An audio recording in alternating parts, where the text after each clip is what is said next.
भगवान परशुराम जन्मोत्सव महासमारोह अनुष्ठित हो जाइछि। एही अवसर रे आज प्रातः समय बलांगीर श्री श्री नृसिंह मंदिर ठारे जयंती उत्सव पालन होइथिबा बेले यज्ञारंभ करा जाइछि। एही कार्यक्रम रे बलांगीर सहरर बहु बुद्धिजीवी सह बलांगीर जिला ब्राह्मण महासभार कार्यकर्ता माने बहु संख्यार योगदान करिथिबा देखिबाकु मिलिछि। जिला ब्राह्मण महासभा सभापति प्राणबल्लभ त्रिपाठी आमर आज तो मूर्ति अनावरण हे 11:30 भितर बाकी कार्यक्रम आम बाइक रैली रे जीमु समस्ते ब्राह्मण समाज एवं जबकि दूसरा समाज भी अन्य समाज मानकर समस्ते मिसिक बाइक रैली आम जीमु सेठाने नरसिंह बाहरी आम स्टेच्यू पार्क को जीवु सेने मूर्ति अनावरण होला पर सरीबो संध्या 6 बजे समस्त आम निमंत्रण कर शक्ति बाहिनी सबू प्रचार भी कराई सामाजिक संगठन सबू अनुष्ठान सबू जातिर अनुष्ठान के आम स्वागत करूँ एवं सब जन दीचु समस्त सहयोग करेंगे। संध्या 6टार आम प्रशासन बाइक रैली आरंभ करूँ चली चलिक पूरा करूँ सबू मंदिर। मोर ना हूँ संकीर्तन त्रिपाठी ब्राह्मण महासभार सह संपादक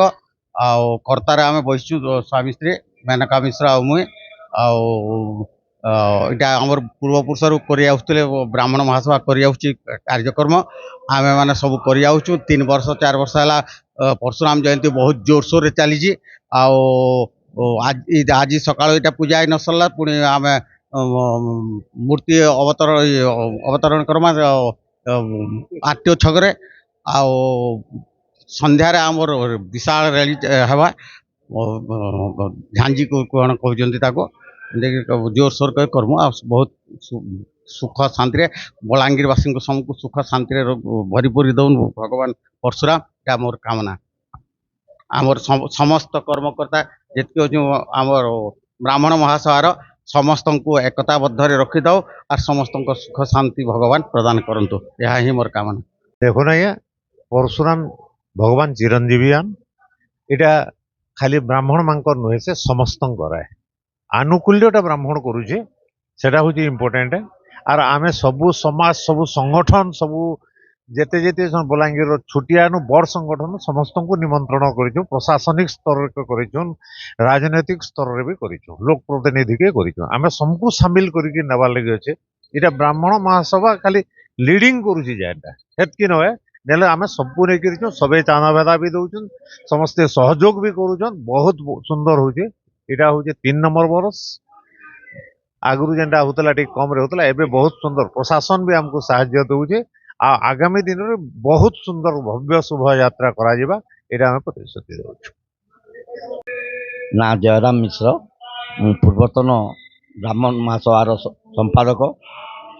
3 वर्ष रही संपादक हिसाब से जेन आरंभ है संपादक हिसाब रही आमर गोटे भावना है ब्राह्मण महासभार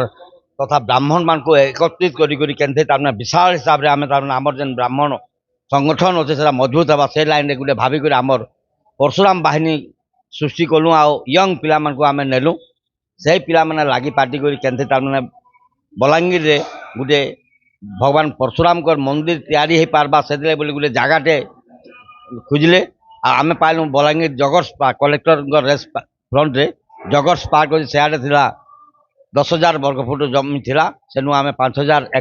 वर्गफुट जमी रखिक तहसीलदार भी एप्लाय करूँ मंत्री को भी आम लिखिक देचु से भी एसोसिएशन देचन आम ना करबार लगी सेरा भगवान ना आम मंदिर तैयारी करमु आमर जेन पूर्वतन आरटीओ छक थिला सेठाने आम देखलु सुविधा है भगवान परशुराम गोटे प्रतिमूर्ति अनावरण करबार लगी से आम लागलु।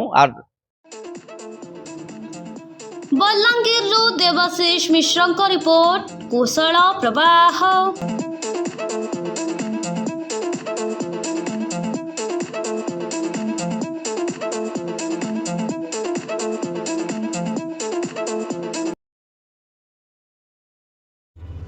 आवासिक विद्यालय दिगरे एक सफल पदक्षेप बलांगीर सहरर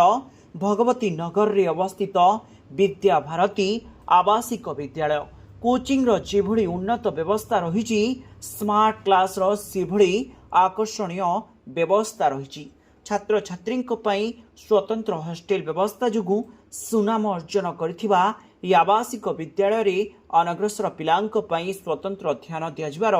ବ୍ୟବସ୍ଥା କରାଯାଇଛି। ଏଥିସହିତ କମ୍ପ୍ୟୁଟର ଶିକ୍ଷାର ବ୍ୟବସ୍ଥା ଏବଂ ଯାତାୟାତ ପାଇଁ ବସ୍ର ବ୍ୟବସ୍ଥା ଯୋଗୁଁ ଛାତ୍ରଛାତ୍ରୀଙ୍କ ଭିତରେ ଉତ୍ସାହ ସୃଷ୍ଟି ହୋଇଛି। ବିଦ୍ୟା ଭାରତୀ ଆବାସିକ ବିଦ୍ୟାଳୟରେ ନିଜ ପିଲାଙ୍କୁ ଆଡମିସନ କରାଇବା ପାଇଁ ଯୋଗାଯୋଗ କରନ୍ତୁ। Mobile number 9438311711 9437320855